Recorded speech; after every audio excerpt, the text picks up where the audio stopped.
Hi everyone, it's Cherie from 12 by 12 Cardstock Shop, and today we're going to put this little guy together. This is from treasureboxdesigns.com, and it's just a Tic Tac cover. There are several choices. You have fall, Easter, Halloween, Christmas, Thanksgiving, so it's really up to you which one you want to do, but they are very customizable and they're so cute. For the closure, you can use yarn, embossing thread. You can use regular thread, baker's twine. It's really whatever you have on hand, even ribbon. So I did not change the sizing in Cricut Design Space. I imported it, and the width ended up at 9.941 and the height was at 4.904. Now I embossed my covers, and I am using all American Crafts textured paper. This color is lavender. The yellow is going to be lemon. Orange is tangerine. The green band is grass. And then I used black textured for the hat, smooth textured black and white for my eyes. Now, the picture that's pictured in for your reference, it doesn't have eyelashes and it's just as cute. Me personally, I put eyelashes on everything just because that's my preference. I've been scrapbooking so long that it's first nature. Now, I did want to mention, when you put this into Cricut Design Space, this piece is going to be the only piece you need to mirror, or you're going to have to flip it over and use the back side. So if you use textured cardstock, you may have to use the smooth side because the hole is in the wrong spot. Your owl would be off of the paper. I don't know if they just mirrored the whole thing and it ended up a wrong way for us in Design Space, but I'm just giving you the heads up. You don't have to mirror the owl. You can mirror the whole thing, but I just mirrored just this piece. This was my practice piece for shading as I went over all my embossing with some tools to give it that effect of the part that was actually raised. So the belly is just going to line up with the hole in your cover, and you go ahead and put the feet on. It goes by really quickly. Surprisingly, it didn't take hardly any time at all to put this together. And I just thought it would be perfect for if you do it with your kids, but for your grandkids, your children, nieces, nephews, your neighbors' kids, students. There's so many people that, even coworkers, because these are so cute.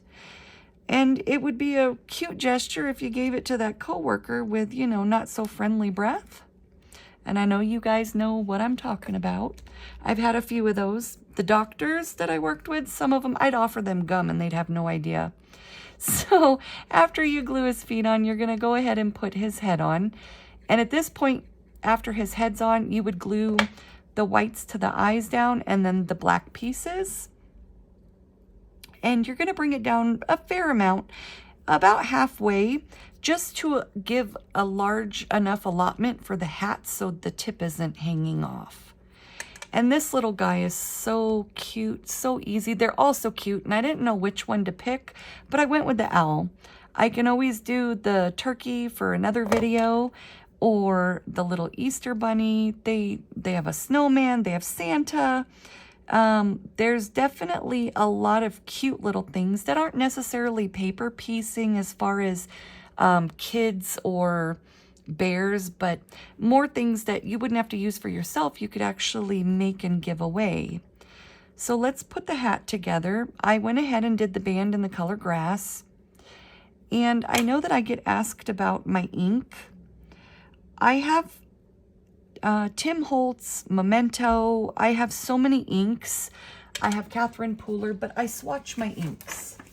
My inks are all swatched. Every brand has its own swatch. And what I do is I hold my piece up and I try to go a shade or two darker. And I went with this one here for this side, and this is what it gave me. But generally I use an uninked front side, and I just try to go a shade or two darker. That way it will allow for any fading. So let's go ahead and glue the hat on.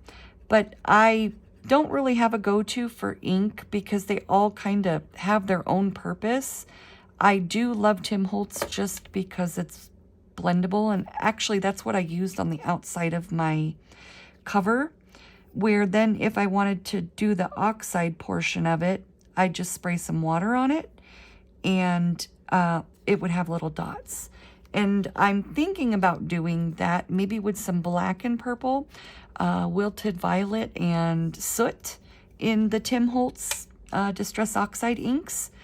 That way then I can have just a little splatter effect on it. I think that would be really cute. All right, let's glue the last two things on and throw the string and the tag on and we're finished. But this went by so quickly, and this would be a fun project with, you know, like I said, any little person, but even for a bunch of women getting together, I would definitely do this with some friends because they would be so cute, even as stocking stuffers. Not necessarily Halloween. I mean, unless you do little goodie bags and throw it in there. I am going to do some bag toppers. Just because I think those are cute as well, and you can control more of the candy with the bag toppers versus taking them trick-or-treating. You know, because what's in the bag is what they get, or you can take from trick-or-treating and put it in the little Ziploc. I know that I would let my daughter pick out 3 to 5 pieces, depending on how big they were, for after dinner each day, and that was really all she got. My daughter now is, both of my kids, no cavities, perfect teeth, but I always make sure that they brush after candy. Soda's also really bad, but you know, I'm not gonna not allow my kids to have a childhood. I can't tell you the stuff we ate growing up and then drinking off the garden hose, and yet we still lived, right? Just with a few cavities. Let's go ahead and throw the string in here. And I didn't do a voiceover just because sometimes explanation, when we don't do the voiceover, we're not as rushed. And so we can include the little insights as far as the different kinds of little Tic Tac covers there are, and flipping it, just things that we might forget doing the voiceover. And the voiceovers are convenient some cases, but not always, because I know that it feels just a little more personable when you have one-on-one and interaction with hopefully all your questions getting answered. And as far as the stickles, I'm not sure if they come in more colors, but I use Starshine. And just on the lemon paper, I did not ink my lemon paper. So to tie this, sorry, we have one of those auto scent things. And I am using art glitter glue, by the way. It's just in one of my bottles off of Amazon.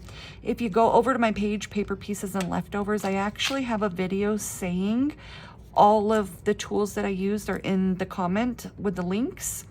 And from my brushes to my tweezers, my glue bottles, you name it.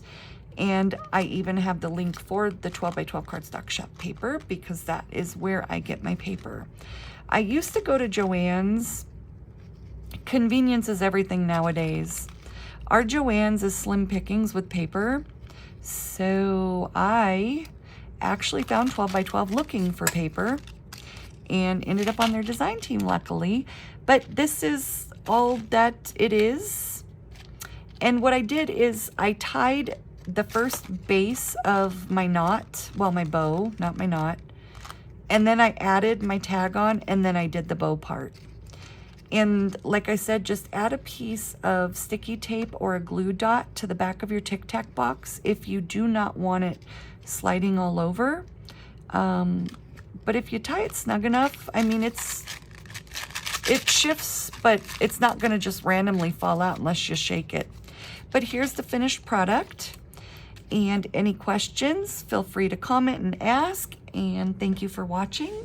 And I hope you enjoyed. Take care.